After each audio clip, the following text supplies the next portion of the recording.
Just like that, I am back. Welcome to tonight's live podcast. Ooh, I hear a little shiny. Sorry about that. So, thank you for joining me tonight. If you have not subscribed to my channel, like what are you waiting on? Please go ahead and do that. Make sure you hit the notification bell so that you will always be notified when I go live, right? Thank you. And y'all have been doing so well and speaking to me when y'all come on and just leaving it in the chat when you watch the replay. Thank y'all so much. Y'all are catching on well. Y'all are doing so well. Don't be afraid, to say hi. I ain't gonna bust you out. I ain't gonna call your name out unless you want me to. But thank you for joining me on tonight, right? And make sure when you come in, you speak. And if I don't catch you on this part and you watch the replay, do it in the replay, okay? Thank you. I already got somebody that spoke to me. Good evening, John Griffin. I hope you are well today. Thank you for joining tonight, right? So, we are still in the series of the waiting period, right? And so last week we kind of journeyed through what closed doors and God's alignment looks like, right? So, on to what happens after that. Now, if you have not watched those videos, you need to go on back over there after we're done tonight and watch the videos because the journey continues to unfold, right? It all connects. So go back over there, watch those videos so you'll be up to date on what we're doing because you already know I'm not going to tell you about what happened in those videos. You got to go back yourself and watch it, right? However, tonight I was watching the movie, so I came up with an icebreaker tonight. I did one I think last week. I don't normally do those, but I did one last week. And I have one for you tonight. And it's funny because I was literally just in the restroom and the Lord brought back to my remembrance of something that ties into this. And I was like, really, Lord, you already want to come in telling my business? But y'all know I'm going to tell it to you, right? So tonight's icebreaker comes from a movie that I watched on yesterday. And it was a lady and a man. The lady was a therapist and she wrote a book called Love. No, her book was How Not to Get Your Heart Broke. And the man wrote a book called Love the Hard Way. So they had some mutual friends together, right? And so he told the guy who he was trying to give advice to for your second date. Well, he had a podcast and he was telling them, how to go about dating and stuff or whatever. And of course, she disagreed because her heart had been broken so many times she didn't want to hear it. So she was closed out to her, right? So he told the man that for your second date, you should invite the lady over to your home and do it as like a date night at the house, but invite some of your closest friends over to be there as you do this date where you just do a little food, invite some of your friends over, have wine and stuff like that. And I was like, I never thought about that. So what do y'all think about that? You think that would be a good second date for a guy to invite his the lady who he's dating over to his house with a couple of his friends? Put it down in the chat. Tell me what y'all think about it, because this kind of piqued my curiosity. Because I was like, I never did a second date like that. That would be different. I was like, would I be open to that? Probably would. And the man was telling the lady that she was like, why would you tell him to do that? This is crazy. It's like she losing her upper hand because she's in his territory. He was like, no, she's safe.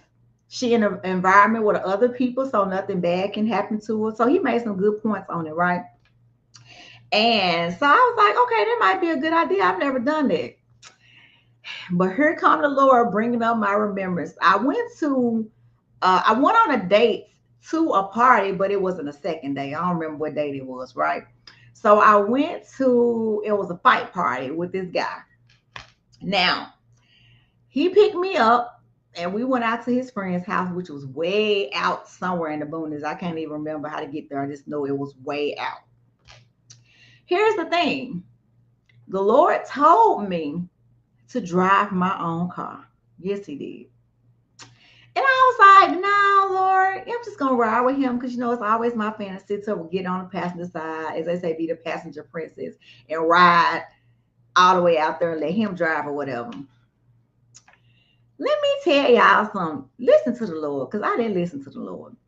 Got out there, and apparently he's not a drinker. So he wanted to, I guess, impress his friends and had him a couple of drinks. When I say he was drunk, yes, he was. This was probably about maybe 10, 12 years ago, maybe 10 years ago. I'm gonna say 10 years ago. He got drunk, and they all thought it was so funny because they was like, he's never been a drinker, so he never can hold his liquor. So I guess he was trying to impress me or whatever, but I was not impressed. And to top it all off, he had a stick shift, so I couldn't drive. So now I'm stuck here with this man that had something to drink, and he can't drive me home. And the Lord told me to drive my own car. Listen to the Lord, y'all. But I was able to call one of my friends who lived in that area, and she came and picked me up and took me home. Talking about being embarrassed. Oh, I was so embarrassed because there was just like a feeling that I like never wanted. So from then on out, oh baby, I drive my own car. I'll meet you there, right? So that's all I got for that, right? So drop down in the chat and let me know what y'all think about a second day for a guy and a girl at his house. Let me know what y'all think about it, right? So tonight podcast is the topic we have tonight is walking into new territory.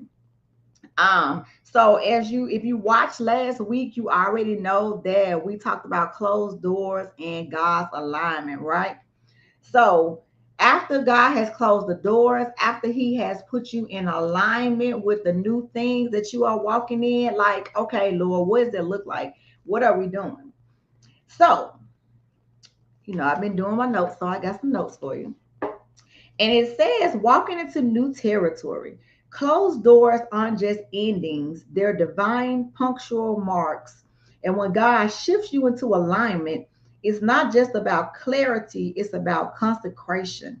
You're not just walking into new territory, you are being sent by God. Alignment as activation. What is alignment? What is activation? I'm glad you asked. Alignment is when your inner life, your values, vision, and spiritual posture comes into harmony with God's timing and direction. It is not just about being in the right place, it's about being rightly positioned. You shed it what no longer serves you.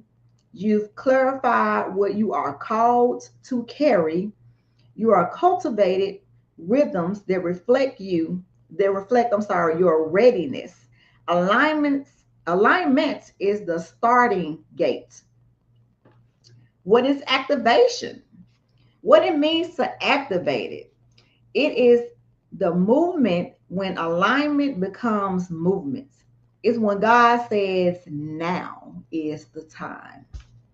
You're not just healed, you're sent. You're not just prepared, you are empowered. You are not just waiting, you are walking. Activation is a holy momentum. It's the shift from being shaped to being released. We've done all the work. The Lord has closed the doors. He's put us in alignment. Now it is time to, as I say, everything that has been taught will be tested. Alignment isn't passive, it's God's saying that now you are ready. Your values, your vision, your voice, they have been refined. You're not just in position, you are in purpose. You're in purpose. So now God has moved you to be in line with the next season or the next steps of your life will be, and what does that look like, right? So my question I have for you tonight is, what does obedience look like now that I am aligned? Alignment isn't just clarity, it's a call to action. Action and obedience go hand in hand. Now, God can tell you to move and be aligned and walk in new territory, but it's up to you if you walk into it or not, right? So, for me, if you go back and look at the podcast, my first closed door, my first alignment was a shift from my old church to my new church, right? Which was God, I feel like, putting me in a place on another level to be of help and of service to another church, right? I knew before I got there that I was going to help this church. I didn't know what capacity, I didn't know how, when, or where. I just knew that that's what I was supposed to be doing when I got there, right? So for the first probably 3-4 months, I was able just to sit there and get the word and get fed and, just not do nothing, right? I knew that was soon coming to an end because I serve. And our purpose, all of our purpose, is to serve. No matter if it's in the church, no matter if it's people, no matter what it is to serve, right? And I knew that. So I was sitting in church one Tuesday night, I think Wednesday night for Bible study. And one of the older ladies, she took me around the church and was showing me around the church. And this guy, she introduced me to, I can't even remember what his name was. And when she introduced me to him, he looked at me and he was like, you can work in the church and you can work in the ministry. And I just looked at him and I just smiled. He was like, in due time? I said, yeah, in due time. Little did I know, due time was going to be 50 minutes later, right? So we get out of Bible study that night, and I run into one of the, I talked to the young lady who I met when I first went to the church. Did not know that she was the administrative of the church, right? So ended up talking to her, and she asked me about my paperwork that they give you when you first join the church about your gifts, your talents. Like, they're trying to find where you can actually fit in the church, right? So then she asked me if I would help her come on Tuesdays and help her with the seniors. So I was like, sure, I'm not doing anything, on Tuesdays that time. So I actually went up to the church and I was helping her what they call Golden Tuesday, helping with the Golden Tuesdays, where they would come in and do their exercise for 30 minutes. Then we would just be in the kitchen serving them food. Whatever it is, I'm talking about, y'all, they have just no peanut butter jelly sandwiches. They had real food. So we were serving them food on the line, take it to them, drinks, water, whatever it is. They all had a good time. They would play bingo. Then I would help clean up or whatever. That's the part of serving. And I enjoyed it. So I did that for maybe a month every Tuesday. Wasn't a problem because I enjoyed doing it just as much as they had it, right? So then I knew there wasn't an end, right? So then one Sunday on my way to church, I listened to probably Pastor Hannah that morning, and I probably listened to somebody else, right? And on my way there, the only thing I kept hearing was serve. Serve. You got to serve. You can't be in leadership if you don't serve. And I was like, okay, serve. I don't know why I heard, that's all I heard was serve, serve. So I got to church, and at the end of the service, the pastor asked if you've ever worked in hospitality, greeters, ushers, or whatever it is, if you would meet him in the cafe room after church.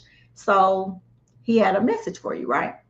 No, he wanted people who would be able to help serve that coming up week because one of his best friends, I think, had died, and the funeral was going to be that weekend at our church. So he was asking whoever had worked in those capacities to help. And I was like, God, dog, I already know that I got to go because the Lord already kept saying, serve, serve, serve.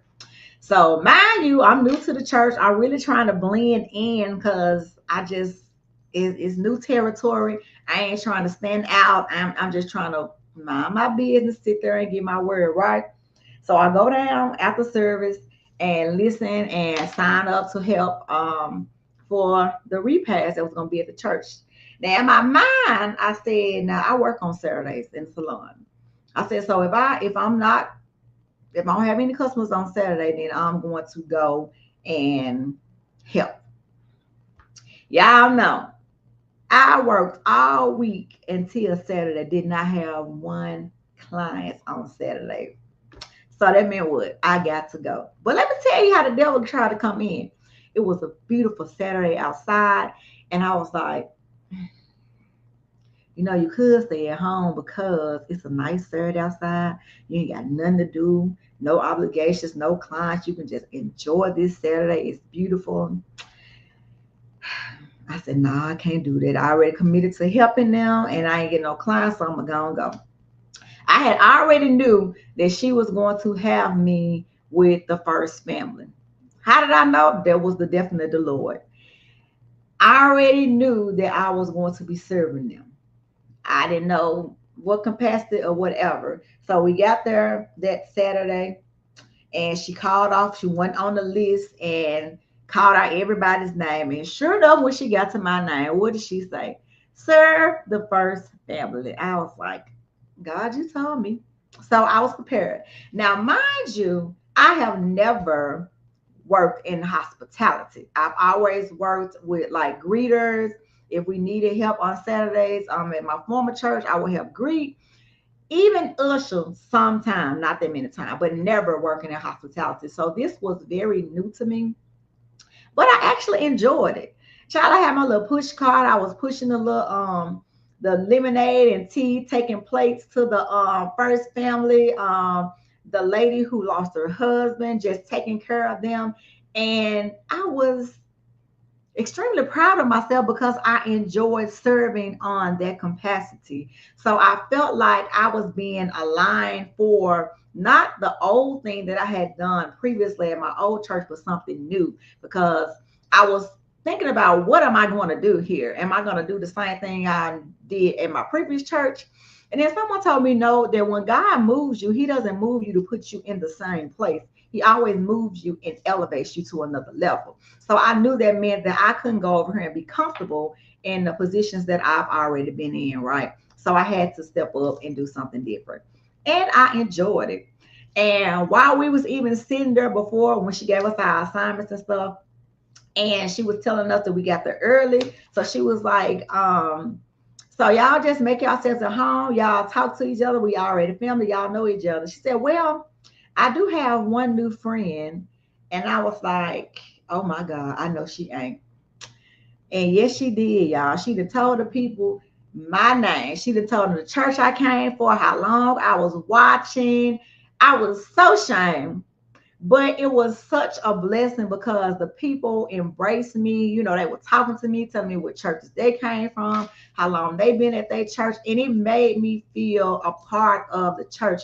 It felt like me leaving and being here because it's different when you go somewhere that you don't know anybody and this is new territory for you. You don't know what to expect. But everyone was so kind and nice, and especially her. I just was overwhelmed that how pleasant it was. And so now I've been welcomed. I'm jumping in on a team. I feel like, okay, I'm here to serve. I'm here to help. This is a part of my purpose. This is God aligning me with something new to help. And she was telling me that they needed people to help in the church that had kingdom mindset, that wanted to be a part and to do things. And I said, that's what I was sent here for. So that closed door from my old church and even God aligning me to this new church was not so much of leaving the familiar and what I know, but to move me to be a better service, to be on that next level, to use the tools that he has given me and the pruning and the processes that I have been through to go on to another side and to continue to let my light shine so that I can be of service to other people, right? So that's all I got for you tonight. Alignment as activation. And what I'm going to close with is it says, God, as we step, let me tell y'all this first, because we are in September. We are in a new month. It is the ninth month. It is the birthing season. I don't know what God is birthing, but something is going to happen before the month of September is out, okay? Just remember, I told you. I don't know what it is, how it's going to come, but something is brewing, right? So get ready and stay in position for it, right? So it says, God, as us, step into this new territory, help me to walk not with fear, but with reverence. Let us recognize the sacredness of this season and steward it with joy, clarity, and covenant love. As we continue to Walk into new territory, y'all. It's unfamiliar, but it is good because it is all God. And it's God aligning you with where you're supposed to be and when you're supposed to be there, right? So until our next meeting, continue to wait well, continue to go through the process, continue to walk boldly into the things that God has for us, right? Because you already know it's closer than you think. Until the next time.